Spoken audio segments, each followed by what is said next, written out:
streaming more reading. So I just came on chat mode for a second while we gather who will be listening to the next chapter of Dead Until Dark, Book One, the Suki Stackhouse series by Charlene Harris.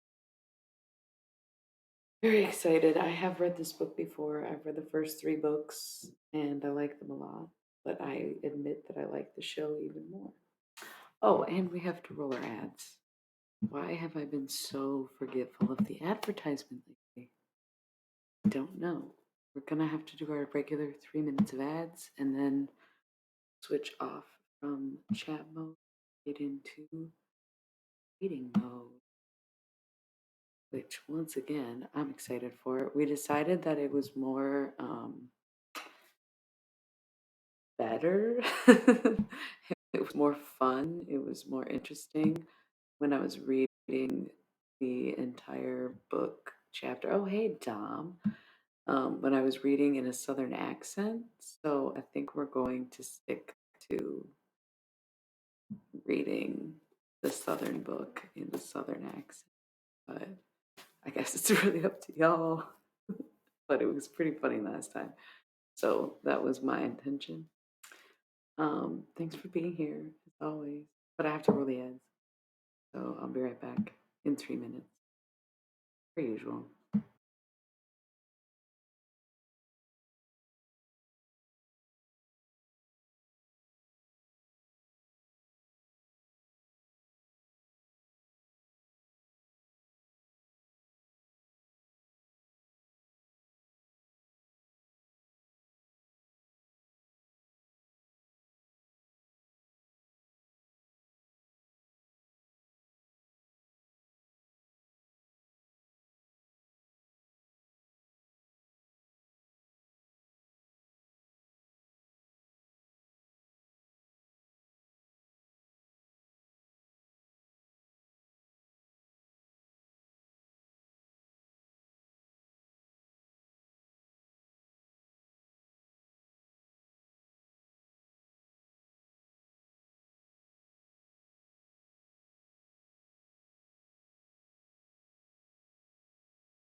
Wow. Hello, Roadkill. I haven't seen you since I've. Okay, listen, I'm here to read.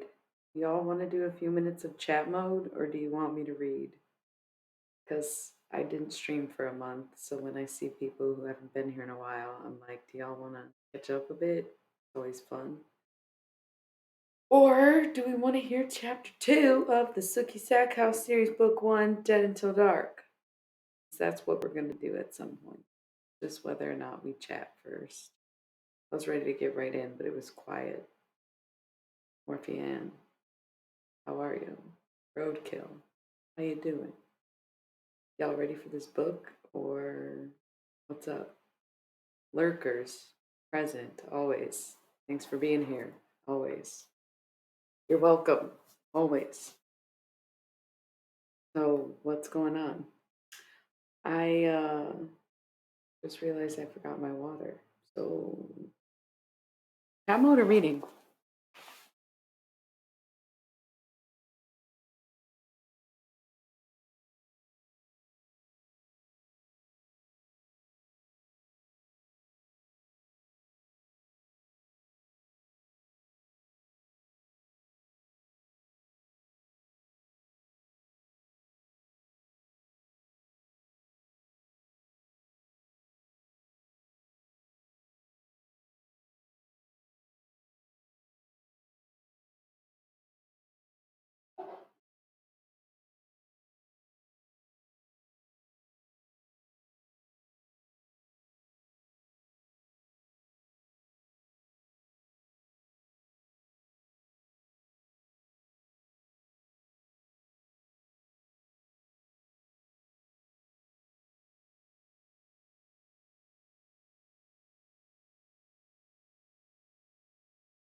Um,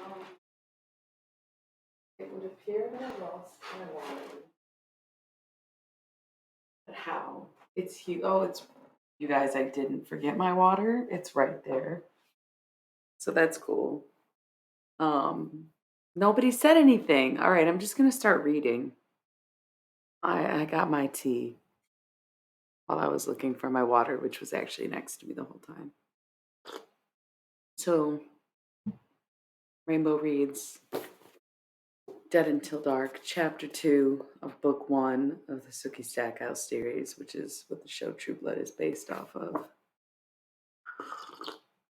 Get some tea, get cozy, and get ready for my Southern Belle accent.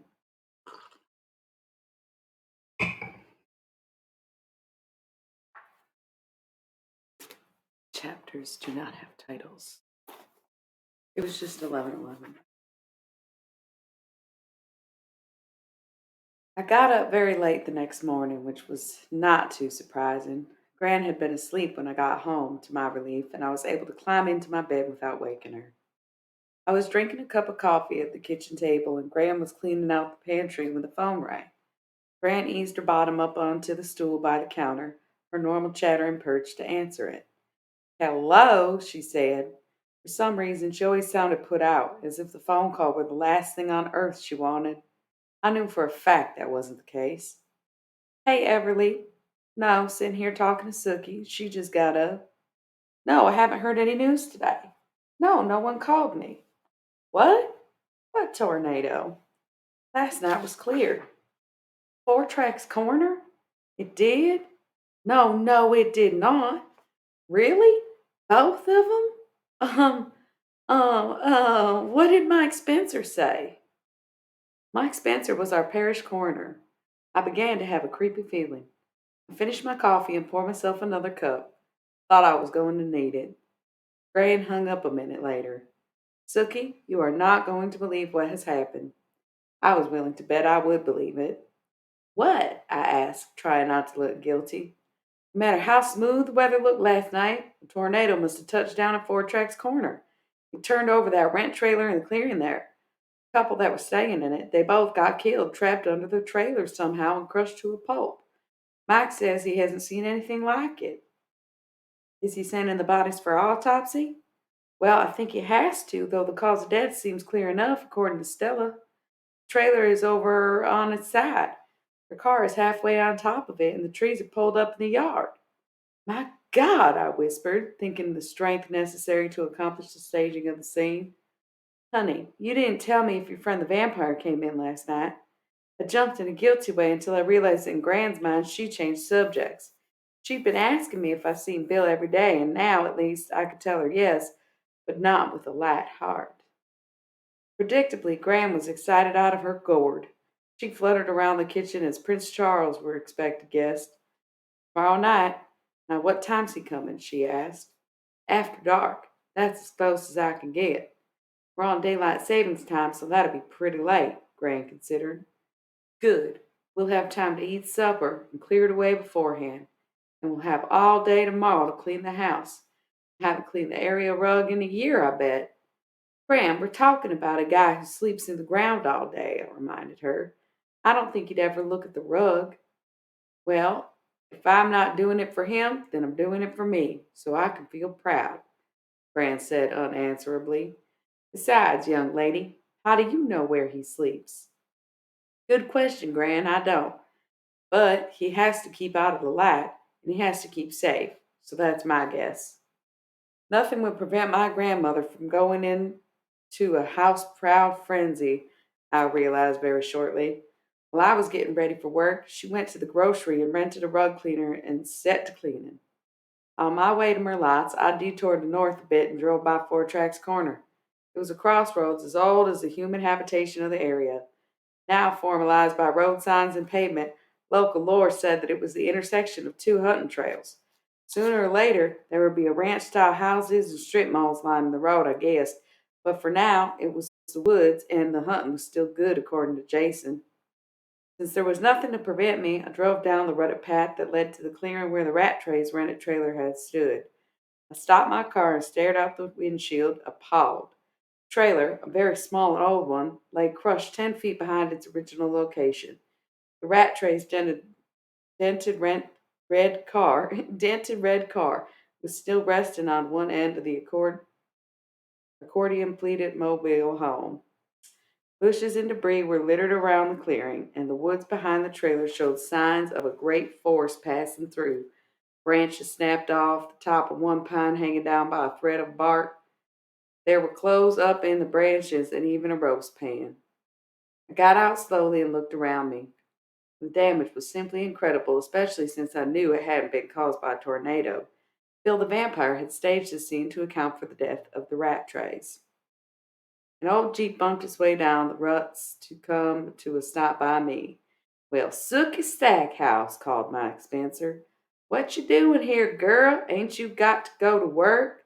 Yes, sir. I knew the rat trays. This is just an awful thing. I thought that was sufficiently ambiguous. I could now see the sheriff was with Mac.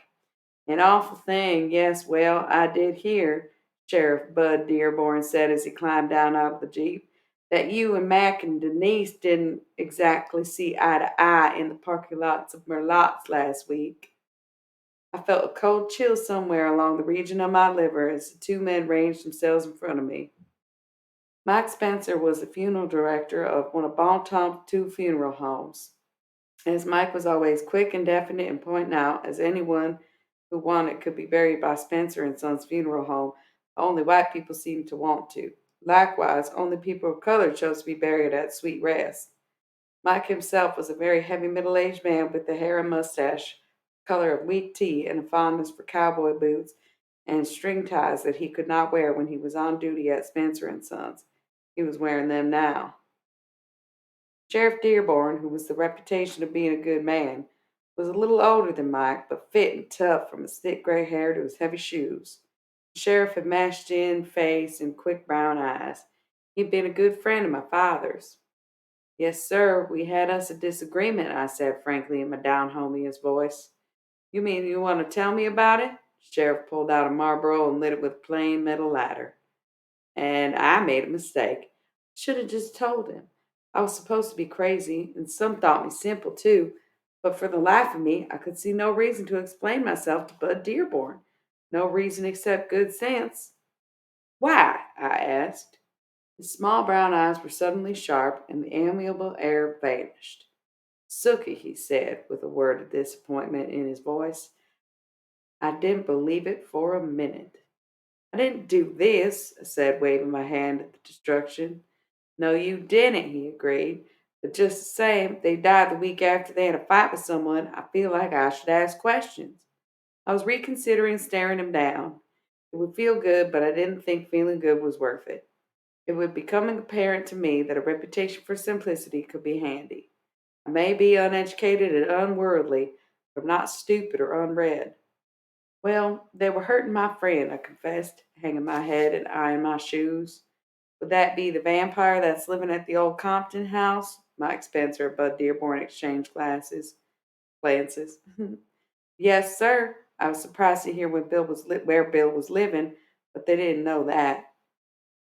From years of deliberately not reacting to things I heard that I didn't want to know, I have good facial control. The old Compton house was right across the fields from us, on the same side of the road. Between our houses lay the only woods and the cemetery. How handy for Bill, I thought, and smiled.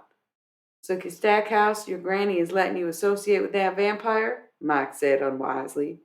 You can sure talk to her about that, I suggested maliciously, hardly able to wait to hear what Grant would say when someone suggested she wasn't taking care of me. You know, the rat trays were trying to drain Bill. So the vampire was being drained by the rat trays, and you stopped them? Interrupted the sheriff. Yes, I said, and tried to look resolute. Vampire draining is illegal, he mused. Isn't it murder to kill a vampire that hasn't attacked you? I asked. I may have pushed the naivety a little too hard. You know damn good and well it is, though I don't agree with the law. It is a law, and I will uphold it, the sheriff said stiffly. So the vampire just let them leave without threatening vengeance, saying anything like you wish they were dead? Mike Spencer was being stupid. That's right. I smiled at both of them, and then they looked at my watch. I remembered the blood on its face, my blood beaten out of the rat trays, beaten me out of me by the rat trays. I had to look through that blood to read the time. Excuse me, I have to get to work, I said. Goodbye, Mr. Spencer. Sheriff. Goodbye, Sookie, Sheriff Dearborn said. He looked like he had more to ask me but couldn't think of how to put it. I could tell he wasn't totally happy with the look of the scene, and I doubted any tornado had shown up on any radar anywhere. Nonetheless, there was a trailer, there was the car, there was the trees, and the rat trace had been dead under them. What could you decide but that the tornado had killed them? I guess the bodies had been sent for an autopsy, and I wondered how much could be told by such a procedure under the circumstances. The human mind is an amazing thing. Sheriff Dearborn must have known the vampires are very strong, but he just couldn't imagine how strong one could be. Strong enough to turn over a trailer, crush it. Even that was hard for me to comprehend, and I knew good and well that no tornado had touched down at the Four Corners. The whole bar was humming with the news of the deaths. Claudette's murder had been taking a back seat to Denise and Mac's demises. Caught Sam eyeing me a couple of times, and I thought about the night before and wondered how much he knew, but I was scared to ask in case he hadn't seen anything. I knew there were things that happened the night before that I had yet to explain to my own satisfaction, but I was so grateful to be alive that I put off thinking of them. I never smiled so hard when I toted drinks. I never made change so briskly. I never got an order so exactly. Even old bushy-haired Renee didn't slow me down, though he insisted on dragging me into his long-winded conversations every time I came near the table he was sharing with Hoyt and a couple other cronies. Renee played the role of the crazy Cajun some of the time, though any Cajun accent he might assume was faked. His folks had let their heritage fade. Every woman he'd married had been hard living and wild. His brief hitch with Arlene had been when she was young and childish, and she'd told me from time to time that she'd done things that curled her hair to think about now. She'd grown up since then, but Renee hadn't. Arlene sure was fond of him, to my amazement. Everyone in the bar was excited that night because of the unusual happenings in Bonton. A woman had been murdered, and it was a mystery. Usually, murders in Bonton are easily solved, and a couple had died violently by a freak of nature. I attributed what happened next to the excitement. This is a neighborhood bar with a few of our own towners who pass through on a regular basis, and I've never had much problem with unwanted attention. But that night, one of the men at the table next to Renee and Hoyt's, a heavy blind man with a broad red face, slid his hand up the leg of my shorts when I was bringing their beer. That doesn't fly at Merlotte's. I thought of bringing the tray down on his head when I felt the hand removed. Felt someone standing right behind me. I turned my head and saw Renee, who left his chair without even me realizing it. I followed him down and saw that his hand was gripping the blonde's and squeezing. The blonde's red face was turning a molten mixture. Hey man, let go, the blonde protested. I didn't mean nothing. You don't touch anyone who works here. That's the rules. Renee might be short and slim, but anyone there would have been pure money on our local boy over the beefier visitor. Okay, okay. Apologize to the lady. Crazy Sookie? His voice was incredulous. He must have been here before. Renee's hands must have tightened. I saw tears spring into the blonde's eyes. I'm sorry, Sookie, okay? I nodded as regally as I could. Renee let go of the man's hand abruptly and jerked his thumb to tell the guy to take a hike. Blonde lost no time throwing himself out the door. His companion followed. Renee, you should have let me handle that myself, I said to him very quietly when it seemed the patrons had resumed their conversations. We'd given the gossip mill enough grist for at least a couple of days, but I appreciate you standing up for me. I don't want no one messing with Arlene's friend, Renee said matter of factly. Lots is a nice place, and we all want to keep it nice. Besides, sometimes you remind me of Cindy, you know? Cindy was Renee's sister. She moved to Baton Rouge a year or two ago. Cindy was blonde and blue eyed. Beyond that, I couldn't think of a similarity. But it didn't seem polite to say, You see Cindy much? I asked. Hoyt and the other man at the table were exchanging Shreveport captain scores and statistics.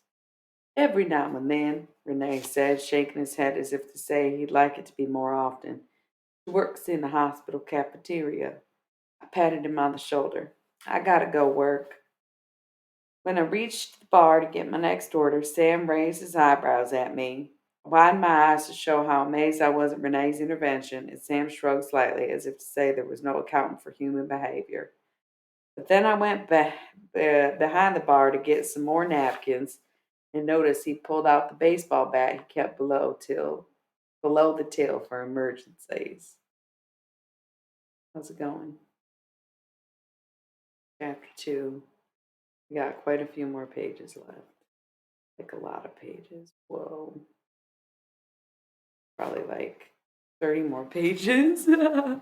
These chapters are notoriously long, and I enjoy this book a lot. I always take breaks wherever the text gaps. Mm. I melted a ginger lemon candy in hot water and then added green tea to it, and it is very delicious. All right. Gran kept me busy all the next day. She dusted and vacuumed and mopped, and I scrubbed the bathrooms. Did vampires even need to use the bathroom? I wondered as I chugged the toilet brush around the bowl. Gran had me vacuum the cat hair off the sofa. I emptied all the trash cans.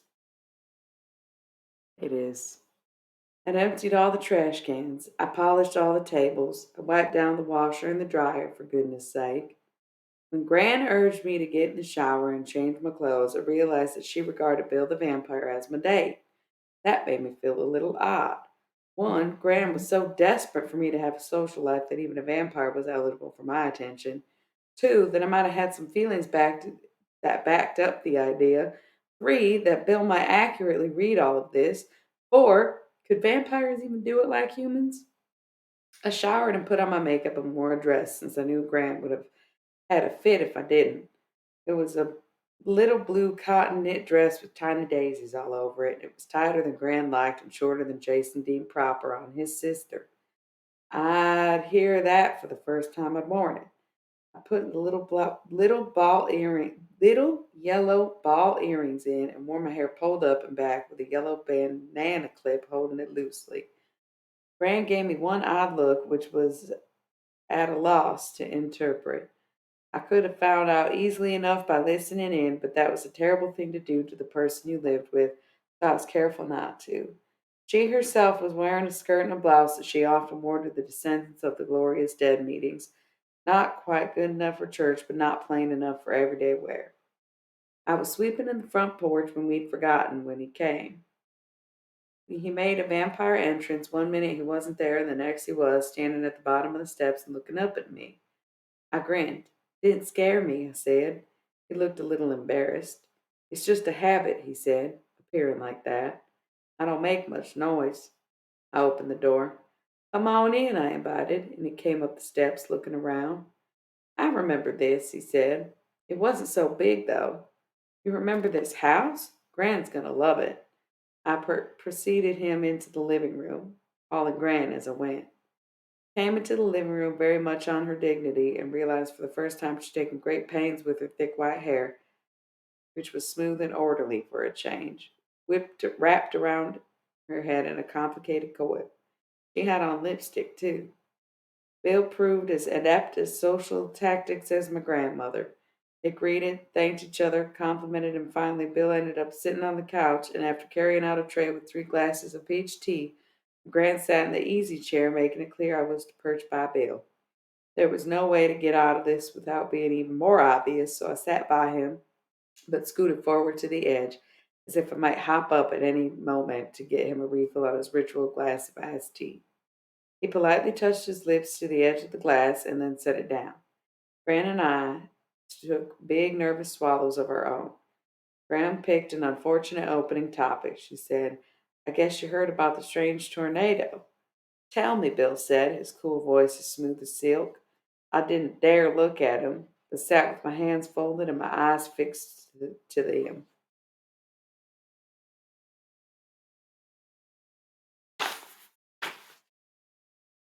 I love this book. I love this series. I love True Blood way more than the book. Grant told him about the freak tornado and the deaths of the rats. She told him the whole thing seemed pretty awful, but cut and dried, and at that I thought Bill relaxed just a millimeter. Went by yesterday on the way to work, I said, without raising my gaze. By the trailer. Did you find it looked as you expected? Bill asked, only curiosity in his voice. No, I said. It wasn't anything like I could have expected. I was really amazed. Suki, you've seen tornado damage before, Grant said, surprised. I changed the subject. Bill, where'd you get your shirt? Looks nice. He was wearing khaki dockers and a green and brown striped golfing shirt, polished loafers, and thin brown socks. Dillard's, he said, and I tried to imagine him at the mall in Monroe. Perhaps other people turning to look at his exotic creature with his glowing skin and beautiful eyes. Where would he get the money to pay with? How did he wash his clothes? Did he go into his coffin naked? Did he have a car, or did he just float wherever he wanted to go? Fran was pleased with the normality of Bill's shopping habits. Gave him another pang of pain, observing how glad she was to see my supposed suitor in her living room, even if, according to popular literature, he was a victim of a virus that made him seem dead. Rand plunged into questioning Bill. He answered her with courtesy and apparent goodwill. Okay, he was a polite dead man. And your people were from this area? Gran inquired. My father's people were Comptons, my mother's people Loudermilks, Bill said readily. He seemed quite relaxed.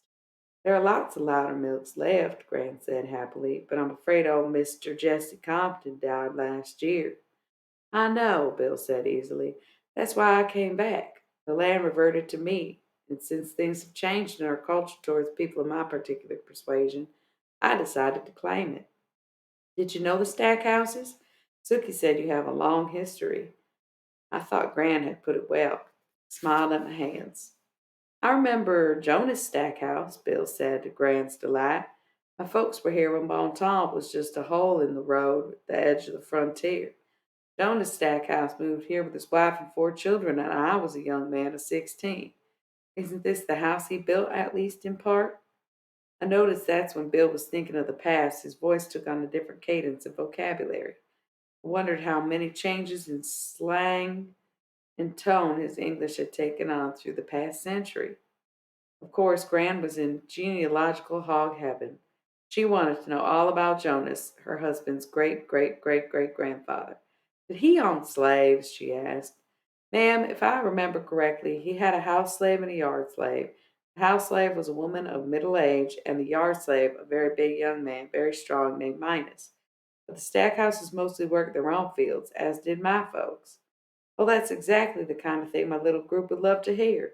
So I could tell you, Gran and Bill, after much polite do-si-doing, set a date for Bill to address a night meeting with the descendants. And now, if you'll excuse me, Sookie and me, maybe we'll take a walk. Oh, you chat. It's a lovely night. Slowly, I could see it coming. He reached over and took my hand, rising and pulling me to my feet, too. His hands were cold and hard and smooth. Bill wasn't quite asking Gran's permission, but not quite not either. Oh, you two go on, my grandmother said, fluttering with happiness. I have so many things to look up. You'll have to tell me about all the local names you remember from when you were. And here Gran ran down, not wanting to say something wounding. Resident here in Bon Ton, I supplied helpfully. Of course, the vampire said, and I could tell from the compression of his lips that he was trying not to smile. Somehow we were at the door, and I knew that Bill had lifted me and moved me quickly. I smiled genuinely. I liked the unexpected. We'll be back in a while, I said to Graham. I didn't think she noticed my odd transition since she was gathering up her tea glasses. Oh, you two don't hurry on my account, she said. I'll be just fine. Outside, the frogs and toads and bugs were singing their nightly rural opera. Bill kept my hand as we strolled out into the yard full of the smell of a new mown grass and budding things. My cat Tina came out of the shadows and asked to be tickled, and I bent over and scratched her head. To my surprise, the cat rubbed against Bill's legs, an activity he did nothing to do to discourage. You like this animal? He said, his voice neutral. It's my cat, I said. Her name is Tina, and I like her a lot. Without comment, Bill stood still, waiting until Tina went on her way into the darkness outside the porch light. Would you like to sit in the swing or the lawn chairs, or would you like to take a walk? I asked, since I felt I was now the hostess. Oh, let's walk for a while. I need to stretch my legs. Somehow this statement unsettled me a little, but I began moving down the long driveway in the direction of our 2-lane parish road that ran right in front of both of our homes. Did the trailer upset you? Try to think of how to put it. I felt very, fragile when I think about the trailer. You knew I was strong. I tilted my head from side to side, considering. Yes, but I didn't realize the full extent of your strength, I told him, or your imagination. Over the years, we get good at hiding what we've done. But I guess you killed a bunch of people. Some deal with it, his voice implied. I clasped both hands behind my back. Were you hungrier right after you became a vampire? How did that happen? He hadn't expected that. He looked at me. I could feel his eyes on me even though we were now in the dark. The woods were close around us. Our feet crunched on the gravel. As to how I became a vampire, that's too long a story for now, he said. But yes, when I was younger, a few times I killed by accident. I was never sure when I'd get to eat again, you understand? We were always hunted naturally, and there was no such thing as artificial blood. And there was not as many people then. But I had been a good man when I was alive, I mean, before I caught the virus. So I tried to be civilized about it, select bad people as my victims, never feed on children. I never managed to never kill a child, at least. It's so different now. I can go to the all night clinic in any city and get some synthetic blood, though it's disgusting. Or I can pay a whore and get enough blood to keep going for a couple days. Or I can glamour someone so they'll let me bite them for love and then forget all about it. And I don't need so much now. Or you can meet a girl who gets head injuries, I said. Oh, you were the dessert. The rat trays were the meal. Deal with it. Whoa, I said, feeling breathless. Give me a minute. And he did. Not one man in a million would have allowed me that time without speaking. I opened my mind, let my guards down completely, relaxed. The silence washed over me. I stood, closed my eyes, breathed out relief that it was too profound for words. Are you happy now? He said, just as if he could tell. Yes, I breathed. At that moment, I felt that no matter what this creature beside me had done, this peace was priceless after a lifetime of the yammering of other minds inside my own. Feel good to me, too, he said, surprising me. How so? I asked, dreamy and slow. No fear, no hurry, no condemnation.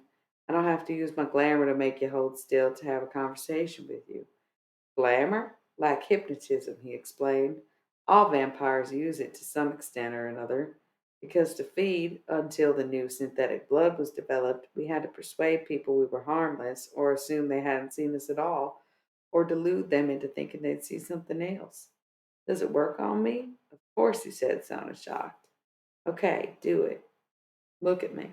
It's dark. No matter, look at my face.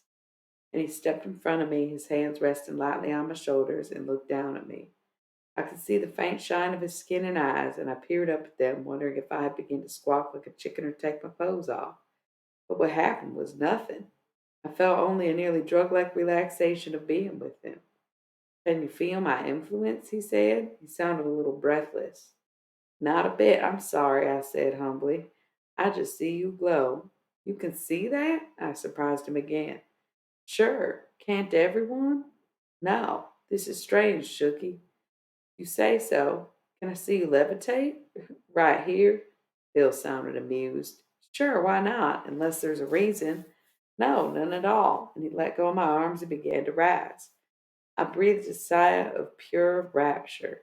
He floated up in the dark, gleaming like a white marble in the moonlight. When he was about 2 feet off the ground, he began hovering. I thought he was smiling down at me. Can all of you do that? I asked. Can you sing? Nope, can't carry a tune. We can't all do the same things either. Bill came down slowly and landed on the ground without a thump. Most humans are squeamish about vampires. You don't seem to be, he commented. I shrugged. Who was I to be squeamish about something out of the ordinary? He seemed to understand because after a pause during which we resumed walking, Bill said, Has it always been hard for you? Why does it? I keep thinking that there's a chat and it's just the same chats. Um, I'm gonna try to read to the next little break, but I'm gonna roll the ad. Well, there isn't one. I'm just gonna roll the ads now because I only got 20 minutes anyways. Be back in 3.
And we're back. We're going to keep reading. Yes, always. I couldn't say otherwise, though I didn't want to whine. When I was very small, that was the worst, but because I didn't know how to put it up my guard, and I heard thoughts I wasn't supposed to hear, of course, and I repeated them like a child will. My parents didn't know what to do about me and embarrassed my father in particular. Mother finally took me to a child psychologist who knew exactly what I was, but she couldn't accept it and kept trying to tell my folks I was reading their body language. I was very observant, so I had good reason to imagine I heard people's thoughts. Of course, she couldn't admit I was literally hearing people's thoughts because that just didn't fit in her world. Anna did poorly in school because it was so hard for me to concentrate when so few others were. But when there was testing, I would test very high because other kids were concentrating on their own papers. That gave me a little leeway. Sometimes my folks thought I was lazy for not doing well on everyday work. Sometimes the teachers thought I had a learning disability. Oh, you wouldn't believe the theories. I must have had eyes and ears tested every 2 months, seemed like, and brain scans. Gosh, poor folks paid through the nose. But they never could accept the simple truth, at least outwardly. But they knew inside. Yeah, once my dad was trying to decide whether to back a man who was wanted to open an auto parts store. He asked me to sit with him when the man came to the house. After the man left, my dad took me outside and looked away and said, "Sookie, is he telling the truth?" It was the strangest moment. How old were you? I must have been less than 7 because they died when I was in the second grade. How? Flash flood. Caught them on the bridge. Caught them on the bridge west of here. Bill didn't comment. Of course, he'd seen some deaths piled upon deaths. Was the man lying? He asked after a few seconds had gone by. Oh, yes, he planned to take Daddy's money and run. You have a gift. Gift. Right. I could feel the corners of my mouth pull down. It makes you different from other humans. You're telling me. We walked for a moment in silence. So you don't consider yourself human at all? Haven't for a long time. You really believe you lost your soul? That's what the Catholic Church was preaching about vampires. I have no way of knowing, Bill said almost casually. It was apparent he'd brooded over it so often it was quite a commonplace thought to him. Personally, I think not. There is something in me that isn't cruel, not murderous, even after all these years, though I can be both. It's not your fault you were infected with a virus. Bill snorted, even managing to sound elegant in doing that. There have been theories as long as there have been vampires. Maybe that one is true. Then he looked as if he was sorry he said that. What makes a vampire is a virus, he went on in a more offhanded manner. It's a selective one. How do you become a vampire? I read all kinds of stuff, but this would be straight from the horse's mouth. I would have to drain you as one sitting or over 2 or 3 days to the point of your death, then give you my blood. You would lie like a corpse for about 48 hours, sometimes longer, as long as 3 days, then rise and walk at night, and you would be hungry. And the way he said hungry made me shiver. No other way? Other vampires have told me humans they habitually bite day after day can become vampires quite unexpectedly. That requires consecutive deep feedings. Others, under the same conditions, merely become anemic. Then again, when people are near death for some other reason, a car accident or drug overdose, perhaps the process can go badly wrong. I was getting the creeps. Time to change the subject. When do you plan on doing? What do you plan on doing with the Compton land? Hi, babes. You're catching chapter 2. You might want to wait, watch the replay. We're already maybe 20 pages in, but we still have 20 pages to go. So you're at the halfway point of chapter 2. Thanks for tuning in. I started real early tonight. I plan on living there as long as I can. I'm tired of drifting from city to city. I grew up in the country. Now that I have a legal right to exist, I can go to Monroe or Shreveport or New Orleans for synthetic blood or prostitutes who specialize in our kind. Want to stay here, at least see if that's possible. Been roaming for decades. What kind of shape is the house in? Pretty bad, he admitted. I've been trying to clean it out.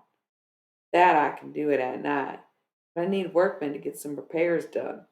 I'm not bad at carpentry, but I don't know a thing about electricity. Of course he wouldn't. It seemed to me the house may need rewiring, Bill continued, sounding for all the world like any anxious homeowner. You have a phone? Sure, he said, surprised. So what's the problem with the workmen? Hard to get in touch with them at night, hard to get them to meet with me so I can explain what needs doing. They're scared or they think it's a prank call.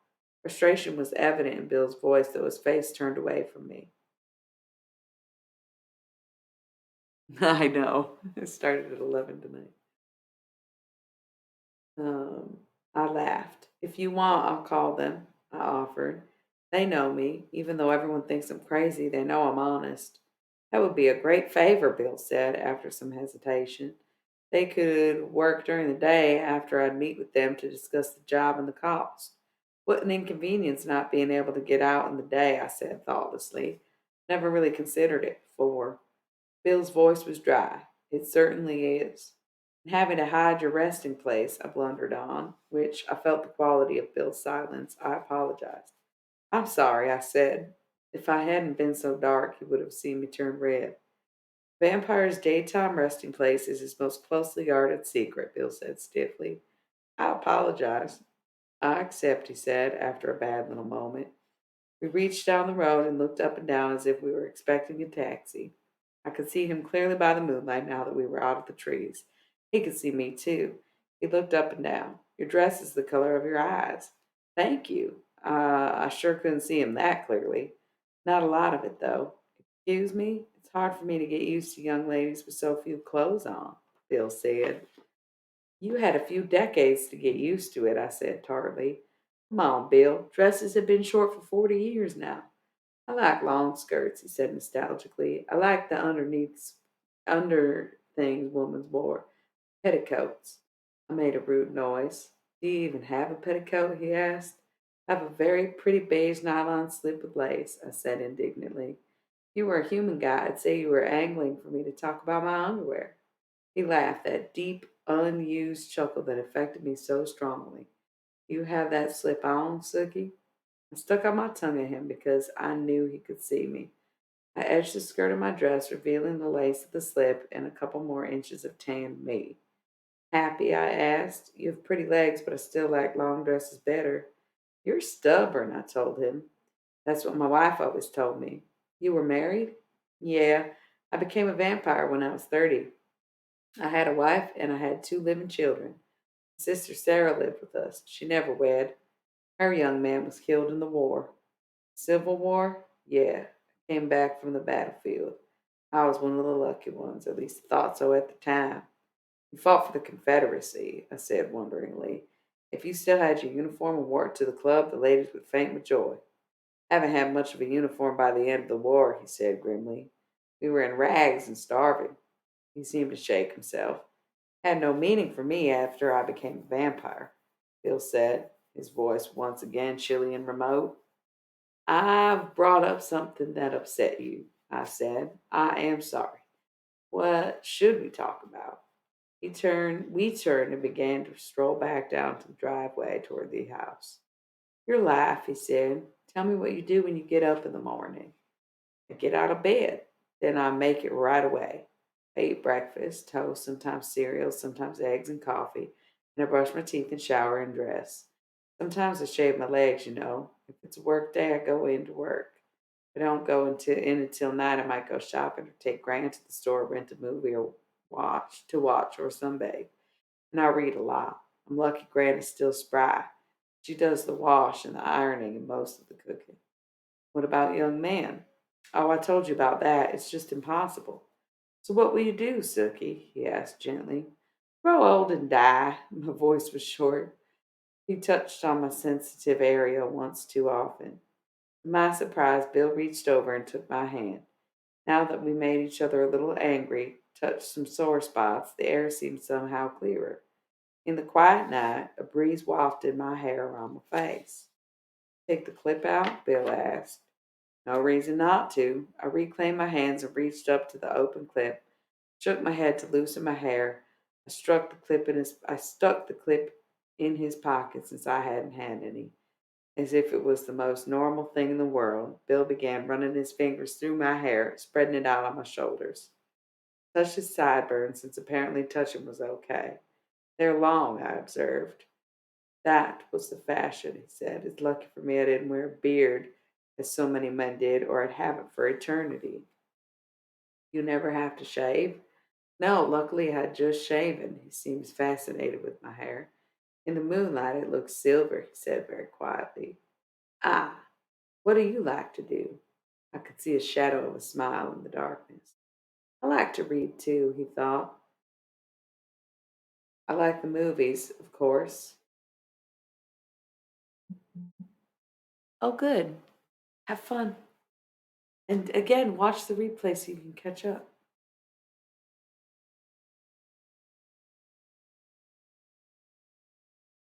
I like the movies, of course. I followed their whole inception. I like the company of people who lead ordinary lives. Sometimes I crave the company of other vampires, though most of them lead very different lives from mine. He walked in silence for a moment. Do you like television? Sometimes, he confessed. For a while I taped soap operas and watched them at night when I thought I might be forgetting what it was like to be human.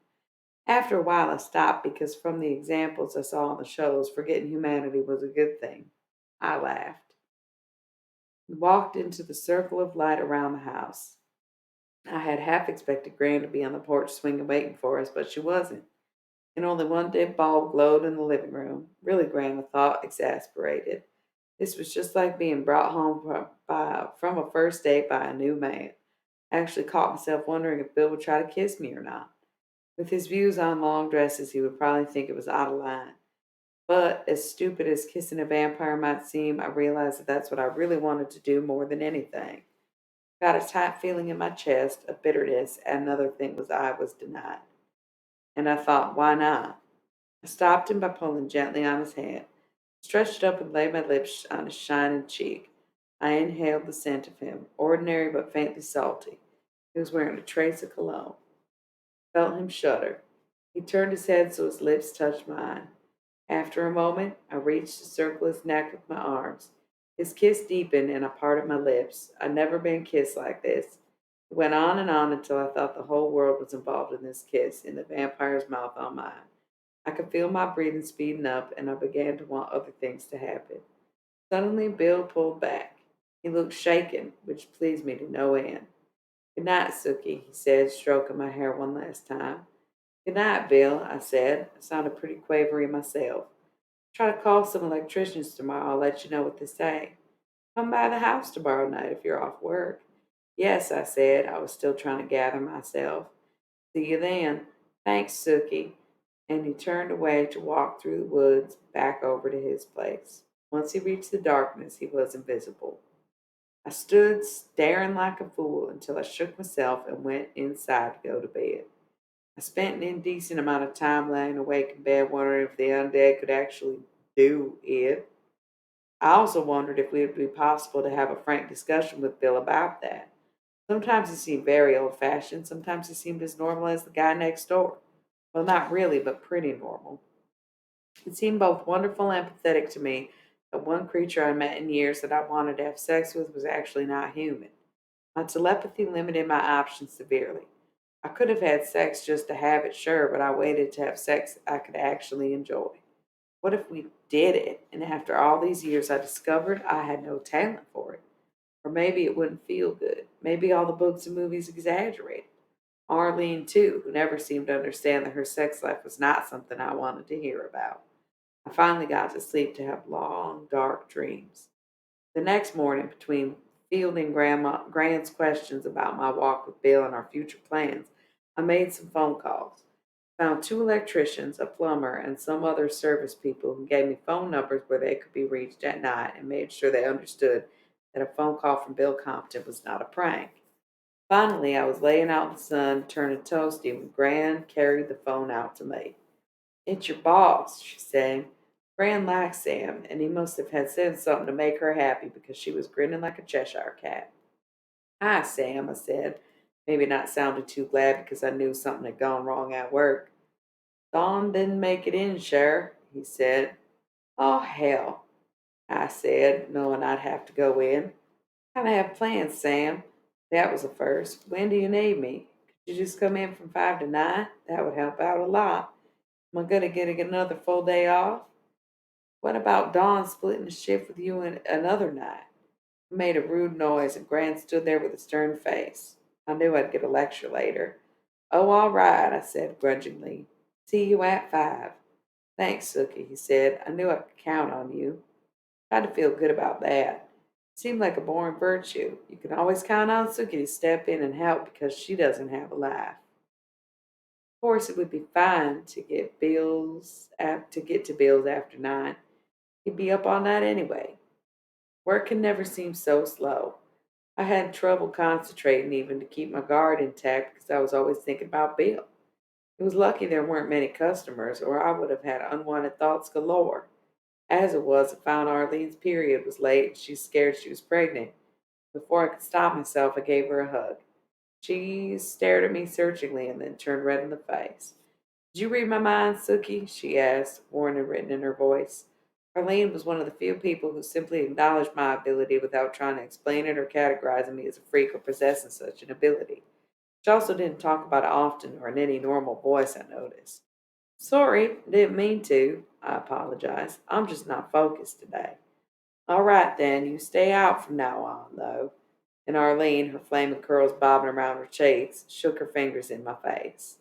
Felt like crying. Sorry, I said, and I strode off into the storeroom to collect myself. Had to pull my face straight and hold in those tears. Heard the door open behind me.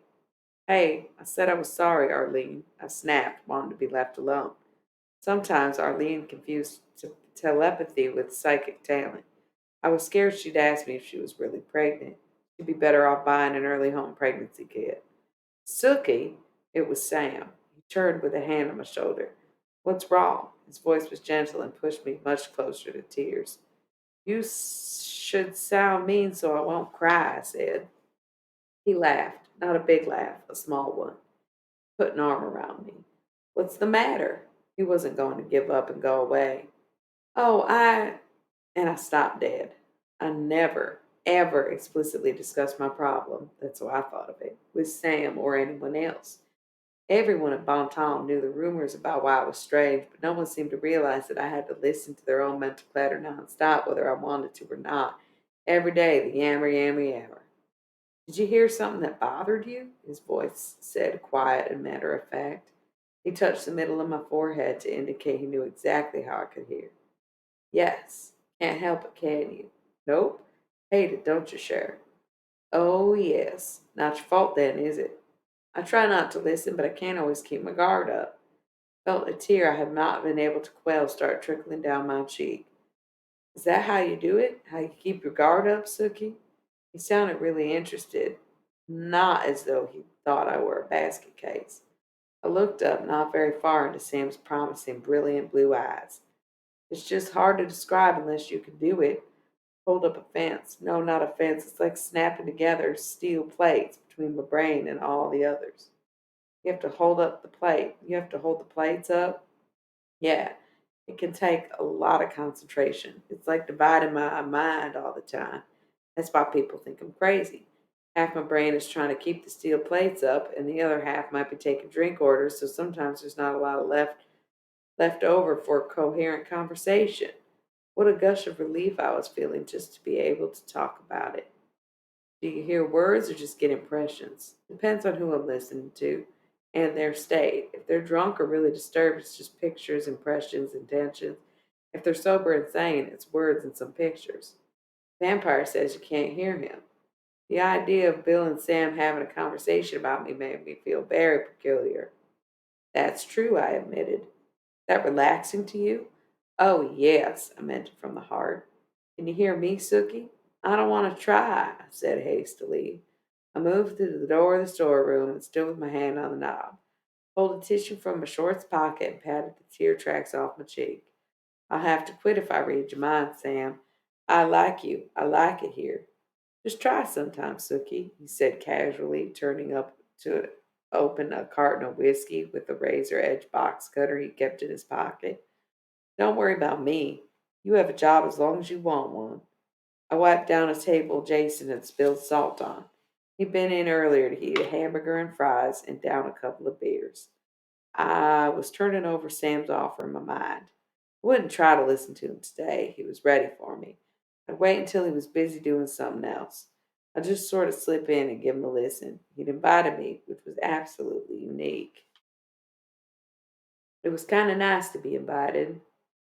I prepared my makeup and brushed my hair. I worn it loose since Bill had seemed to like that, and a darn nuisance it had been all evening. It was just about time to go, so I retrieved my purse from the drawer in Sam's office. How's it going, y'all? Wow, I can't believe this is taking me an hour already. Um, Still got 10 more pages. Came to a little break in the text, so I thought I'd just take a second to breathe. Yeah, just 10 more pages. Let's do it. Kind of tempted to just roll a 1 minute ad. Take a little break, so I'll be back in 1 minute.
Okay, well, I'm not even sure if the ad played or what just happened, but I'm back. Got 10 pages left of chapter 2 of Dead Until Dark, and then I'm gonna go. The Compton house, like Gran's, was set back from the road. It was a bit more visible from the parish road than hers, and it had the view of the cemetery, which her house didn't. This was due, at least in part, to the Compton house's higher setting. It was on top of a knoll, and it was completely full of two-story. Gran's house had a couple of spare bedrooms upstairs and an attic, but it was more like a half-top story. At one point in the family's long history, the Comptons had a very nice house. Even in the dark, it had a certain graciousness. But I knew in the daylight you could see the pillars were peeling, the wood siding was crooked, and the yard was simply a jungle. In the humid warmth of Louisiana, yard growth could get out of hand mighty quickly, and old Mr. Compton had not been able to hire someone to do his yard work. When he'd gotten too feeble, it had simply gone undone. The circular drive hadn't gotten fresh gravel in many years, and my car lurched to the front door. Saw the house was all lit up, and I began to realize the evening would not go like last evening. There was another car parked in front of the house, a Lincoln Continental, white with a dark blue top. Oh my goodness. Did you hear that? It was hilarious. Excuse me. Dark blue top. A blue on white bumper sticker read Vampire Suck. A red and yellow one stated Honk if you're a blood donor. The vanity plate read simply Fangs won. If Bill already had company, maybe I should just go on home. But I'd been invited and I was expected. Hesitantly, I raised my hands and knocked. The door was opened by a female vampire. She glowed like crazy. She was at least 5 feet 11 and black. She was wearing spandex. an exercise bra in flamingo pink and matching calf length leggings, with a man's white dress shirt flung on unbuttoned, constituted the vampire's ensemble. I thought she looked cheap as hell and mostly like absolutely mouth-watering from a male point of view. Hey, little human chick, the vampire purred. All of a sudden, I realized I was in danger. Bill had warned me repeatedly that not all vampires were like him, and he had moments when he was not so nice himself. Couldn't read this creature's mind, but I could hear cruelty in its voice. Maybe she had hurt Bill. Maybe she was his lover. All this passed through my mind in a rush, but none of it showed on my face. I had years of experience in controlling my face. I could feel my bright smile snap on protectively, my spine straighten, and I said cheerfully, "Hi, I was supposed to drop by tonight and give Bill some information. Is he available?" Female vampire laughed at me, which was nothing I wasn't used to. The smile notched up a degree brighter. This critter radiated danger the way the light bulb gives off heat. "This little human gal says she's got some information for you, Bill," she yelled over her slim, brown, beautiful shoulder. Try not to let relief show in any way. "You want to see this little thing, or should I just give her a love bite?" "Over my dead body," I thought furiously, and then realized it might just be that. I didn't hear Bill speak, but the vampire stood back, and I stepped into the old house. Running wouldn't do any good. This vamp could undoubtedly bring me down before I'd gone 5 steps. I hadn't laid eyes on Bill, and I couldn't be sure he was all right until I saw him. I'd brave this out and hope for the best. I'm pretty good at doing that. The big front room was crammed with dark old furniture and people. No, not people. I realized after I looked carefully, 2 people and 2 more strange vampires. The 2 vampires were both male and white. One had a buzz cut and tattoos on every visible inch of his skin. The other was even taller than the woman, maybe 6'4", with a head of long, rippling dark hair and a magnificent build. The humans were less impressive. The woman was blonde and plump, 35 or older. She was wearing maybe a pound too much makeup. She looked as worn as an old boot. Man was another story. He was lovely, the prettiest man I'd ever seen. He couldn't have been more than 21. He was swarthy, maybe Hispanic, small and fine boned. He wore denim cutoffs and nothing else except for makeup. Took that in my stride, but I didn't find it appealing. Then Bill moved, and I saw him standing in the shadows of the dark hall leading from the living room to the back of the house. I looked at him, trying to get my bearings in this unexpected situation. To my dismay, he didn't look at all reassuring.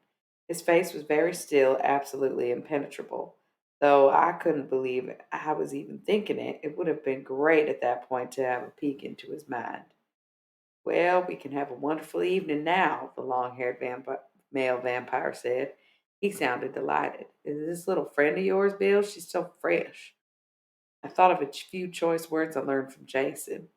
"You'll just excuse me and Bill a minute," I said very politely, as if this was a perfectly normal evening. "I've been arranging for workmen for the house." I tried to sound businesslike and impersonal, though wearing shorts and a t-shirt and Nikes does not inspire professional respect. But I hoped I conveyed the impression that nice people I encountered in the course of my working day could not possibly hold any threat of danger.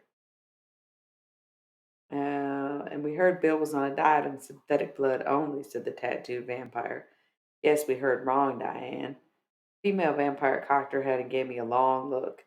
"I'm not so sure. She looks like a virgin to me." I didn't think Diane was talking hymens. I took a few casual steps toward Bill, hoping like hell he would defend me if worse came to worse, but finding myself not absolutely sure. I was still smiling, hoping he would speak or move.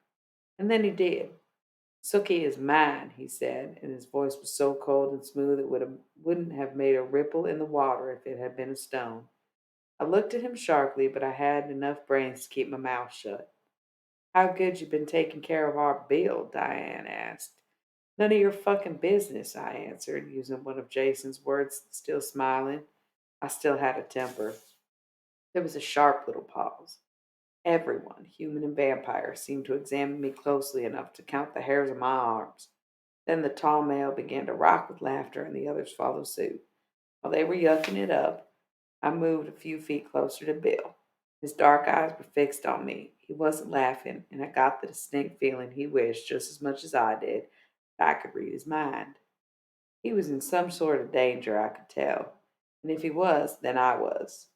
You have a funny smile, said the tall man thoughtfully. I liked him better when he was laughing. Oh, Malcolm, Diane said, all human women look funny to you. Malcolm pulled the human male to him and gave him a long kiss. I began to feel a little sick. That kind of stuff is private. This is true, Malcolm said, pulling away after a moment into the small man's apparent disappointment. There is something rare about this one. Maybe she has rich blood. Aw, said the blonde woman in a voice that could blister paint. That's just crazy Sookie Stackhouse. I looked at the woman with more attention. I recognized her at last when I mentally erased a few miles of hard road and half the makeup. Janella Lennox had worked at Merlotte's for 2 weeks until Sam fired her. She moved to Monroe, Arlene had told me. Male vampire with tattoos put her arm around Janella and rubbed her breasts. I could feel the blood drain out of all my face. I was disgusted. It got worse. Janella, as lost to decency as a vampire, put her hand on his crotch and massaged.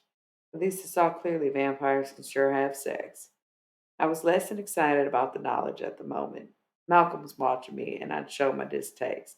She's innocent, he said to Bill with a smile full of anticipation. She's mine, Bill said again. This time his voice was more intense. If he had been a rattlesnake, his warning could have not been clearer. Now, Bill, you can't tell me you've been getting everything you need from that little thing. You look pale and droopy. She ain't been taking good care of you. I inched a little closer to Bill. Here, offered Diane, who I was soon beginning to hate. Have a taste of Liam's woman or Malcolm's pretty boy. Jerry. Janelle didn't react to me being offered around, maybe because she was too busy unzipping Liam's jeans, but Malcolm's beautiful boyfriend Jerry slithered willingly over to Bill. Smiled as though my jaws were going to crack as he wrapped his arms around Bill, nuzzled Bill's neck, and rubbed his chest against Bill's shirt. The strain in my vampire's face was terrible to see. His fangs slid out. I saw them fully extend for the first time. Synthetic blood was not answering all Bill's needs all right. Jerry began licking a spot at the base of Bill's neck. Keeping my guard up was proving to be more than I could handle. Since three present were vampires whose thoughts I didn't hear, and Janella was fully occupied, that left Jerry. I listened and gagged. Bill, shaking with temptation, was actually bending to sink his fangs into Jerry's neck when I said no. He has the xenovirus. As released from a spell, Bill looked at me over Jerry's shoulder. He was breathing heavily, but his fangs retracted.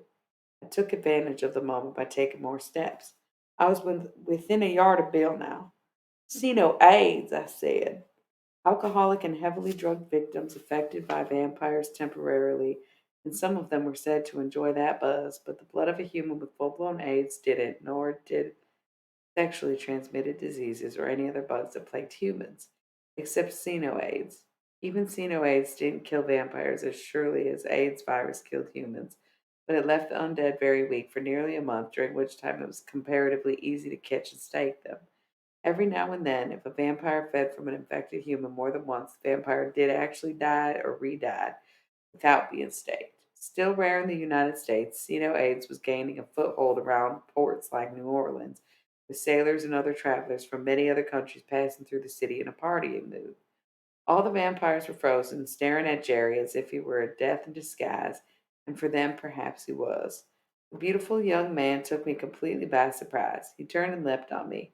He was no vampire, but he was strong, evidently only in the earliest stages of the virus, and he knocked me against the wall to my left. He circled my throat with one hand and lifted the other to punch me in the face. My arms were still coming to defend myself when Jerry's hand was seized and his body froze. Let go of her throat, Bill said in such a terrifying voice that I was really scared myself. By now, the scares were just piling up so quickly I didn't think I'd ever feel safe again. Jerry's fingers didn't relax, and I made a little whimpering sound without wanting to at all. I slewed my eyes sideways, and when I looked at Jerry's gray face, I realized that Bill was holding his hand. Malcolm was gripping his legs, and Jarius was so frightened he couldn't grasp what was wanted of him. The room began to get fuzzy, and voices busted in our Jerry's mind was beating up against mine. I was helpless to hold him out. His mind was clouded with visions of a lover who had passed the virus to Jerry, a lover who had left him for a vampire, a lover Jerry himself had murdered in a fit of jealous rage. Jerry was seeing his death coming from the vampires he had wanted to kill, and he was not satisfied that he had contracted enough vengeance with the vampires that he had already infected. I could see Diane's face over Jerry's shoulder, and she was smiling. Bill broke Jerry's wrists. He screamed and collapsed on the floor. Blood began surging into my head again, and I almost fainted. Malcolm picked Jerry up and carried him over the couch as casually as if Jerry rolled up a rug. Malcolm's face was not as casual. I knew Jerry would be lucky if he died quickly. Bill stepped in front of me, taking Jerry's place. His fingers, the fingers that had just been broken Jerry's wrist, massaged my neck as gently as my grandmother's would have done. He put a finger across my lips to make sure I knew to keep silent. Then, his arm around me, turned to face the other vampires. This has all been very entertaining, Liam said. His voice was as cool as Janella was giving him a truly intimate massage down there on the couch. He hadn't troubled himself to budge during the whole incident. He had newly visible tattoos I could never in this world have imagined. I was sick to my stomach. But I think we should be driving back to Monroe. We've got to have a little talk with Jerry when he wakes up, right, Malcolm? Malcolm heaved the unconscious Jerry over his shoulder and nodded at Liam. Diane looked disappointed. But fellas, she protested, we haven't found out this little gal knew what this little girl how this little girl knew. The two male vampires simultaneously switched their gaze to me. Quite casually, Liam took off a second to reach climax. Yep, vampires could do that all right. After a little sigh of completion, he said, Thanks, Janella. That's a good question, Malcolm. As usual, our Diane has to cut to the quick. And the three visiting vampires laughed as if they told a very good joke, though I thought it was a scary one. You can't speak yet, can you, sweetheart? Bill gave my shoulder a squeeze as he asked, as if I couldn't get the hint. I shook my head. I could probably make her talk, Diane offered. Diane, you forget, Bill said gently. Oh, yeah, she's yours, Diane said, but she didn't sound cowed or convinced. We'll have to visit some other time, Bill said, as his voice made it clear that the others had to leave or fight him. Liam stood, zipped up his pants, gestured at his human woman. Out, Janella, we're being evicted. The tattoos rippled across his heavy arms as he stretched. Janella ran her hands down along his ribs as if she just couldn't get enough of him. She swatted her away as lightly as if she'd been a fly. Looked vexed, but not mortified, as I would have been. This was not new treatment for Janella. Malcolm picked up Jerry and carried him out the front door without a word.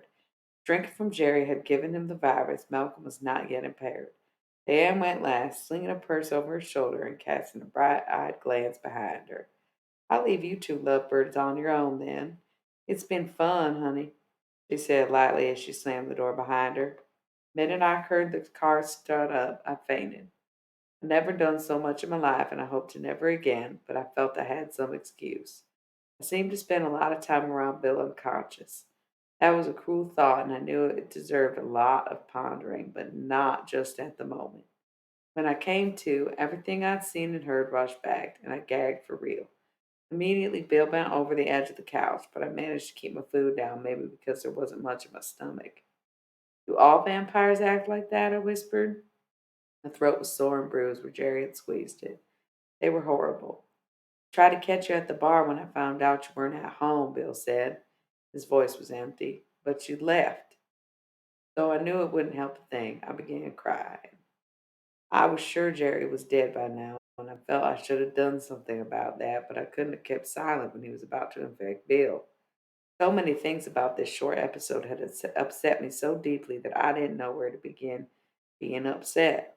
In maybe 15 minutes, I'd been in fear for my life, in fear for Bill's life, well, existence, made to witness sex acts that should be strictly private, see my potential sweetie in the throes of bloodlust, emphasis on the lust, nearly been choked to death by a diseased hustler. On second thought, I gave myself full permission to cry. Sat up and wept and mopped my face with a handkerchief Bill handed me. The curiosity about why a vampire would need such a handkerchief was just a little flicker of normality, dredged by the flood of my nervous tears. Bill had enough sense not to put his arms around me.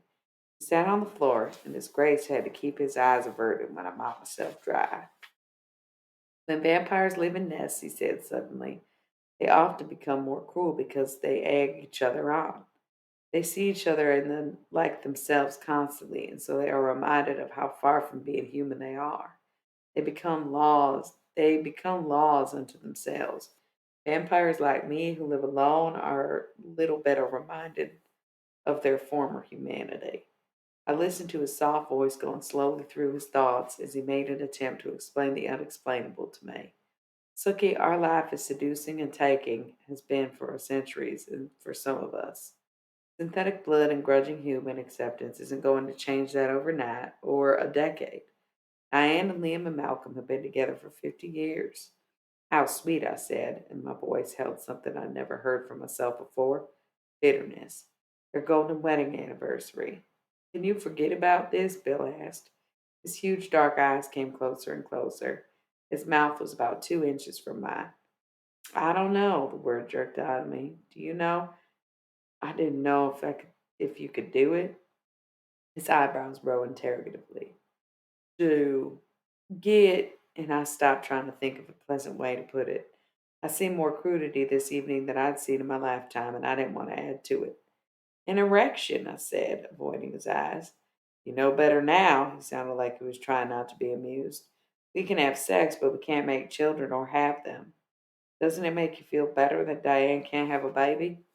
My fuses blew. I opened my eyes and looked at him steadily. Don't you laugh at me. Oh, Sookie, he said, and his hand rose to touch my cheek. Dodged his hand and struggled to my feet. He didn't help me, which was a good thing, but he sat on the floor watching me, which was with a still unreadable face. Bill's fangs had retracted, but I knew he was still suffering from hunger. Too bad. Purse was on the floor by the front door. I wasn't walking very steadily, but I was walking. Pulled a list of electricians out of a pocket and lay on a table. I have to go. He was in front of me suddenly. He'd done one of those vampire things again. Can I kiss you goodbye? He asked, his hands down at his sides, making it so obvious that he wouldn't touch me till I said green light. No, I said vehemently. I can't stand it after them. I'll come see you. Yeah, maybe. He reached past me to open the door, but I thought he was reaching for me and I flinched. I spun on my heel and almost ran to my car, tears blurring my vision. Again. I was glad the drive home was so short. End chapter 3.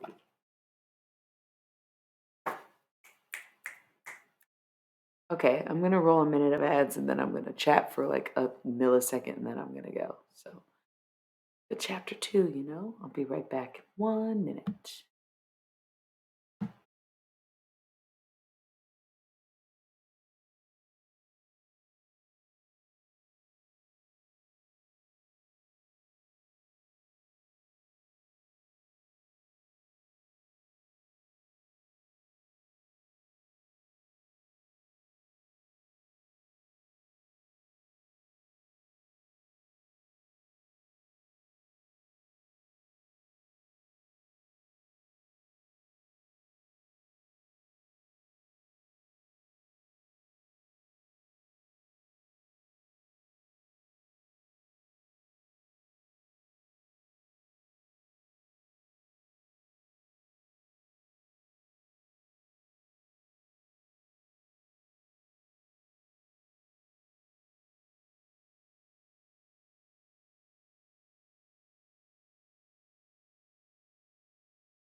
All right, so back in chat mode. That was chapter 2 of Dead Until Dark, the book 1 in the Sookie Stackhouse series, and I am done for the evening.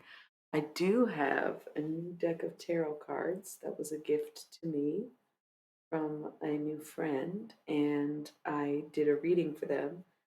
Means I can use them for others, but I don't have them available on the website just yet, and I don't think I'm ready to do public stream read with them yet. But hopefully in the future we will have that deck going. I'll show. Well, I'm using one of the cards as a bookmark. I'll show it to you. The Ten of Discs. So it's a pretty cool deck. I like it a lot. I've only used it like once and looked through it once, but I like it a lot so far. So that's going to conclude tonight's stream. Thanks so much for tuning in. Thanks for listening. I hope you're enjoying the book. Personally, I'm enjoying it, but the chapters are really freaking long. It took me an hour and a half to read one chapter. That's a long book. So even though I took a vote on whether or not we wanted to read the same book until it was done or read multiple books in a week, everyone voted read the same book, but I might read a second shorter book just to go with this very lengthy sort of novel like so that I can have a shorter stream and maybe chat a little bit more because I'm not trying to stream for hours on end. And obviously, the schedule's been inconsistent at this point, and I still don't have my space completely finished. So we will see how it goes. And once again, thanks for being here. I don't know when I'll be back, but when I am, um, I might have another book, or we'll just read chapter 3 of the Sookie Stackhouse book that we're on now. But if you follow my Instagram at Ellie Millie or at ILMisdex, you can follow either or both. It always will announce when I'm going to stream, and you'll be able to vote on any of the polls that I'm doing, like another book if we choose one. Because, man, those are some long chapters, and I just think personally I'd like to read something a little bit shorter and maybe lighter work. Just personal opinion. But this is the end of my stream, the end of the night, so thanks for being here, and hopefully I'll see you on the next one, and I see you soon. I love you all so very much. Thank you for letting me do my thing, and good night and good luck, or good day, whatever the fuck it is for you. I hope that's good too. Mwah. And I hope I see you next time, whenever that will be. Once again, follow me on Instagram if you want to know when I'm streaming, because it's the only way that I can announce it. So, hope you're enjoying the book as much as I do. And until next time.